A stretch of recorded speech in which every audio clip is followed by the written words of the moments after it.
அப்போ வீடு சூப்பராக இருக்குடா. யார் யார் சேர்ந்து கட்டினீங்க வீடு? ம்.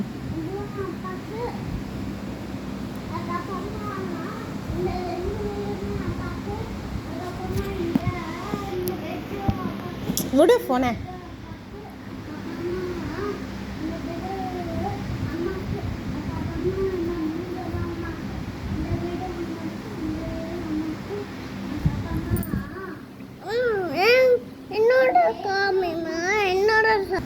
என்னடா ட்ரெயின் ட்ராக்லாம் கூட ரெடி பண்ணிட்டியா? ட்ரெயின் விட்டா ஓடுமா ட்ராக்ல? யார் யார் சேர்ந்து ரெடி பண்ணீங்க இதை? சூப்பராக இருக்கு வீடு. நீயும் பெயிண்ட் அடிச்சியா? எப்படி பெயிண்ட் அடிச்ச ரித்து? ரித்து ம்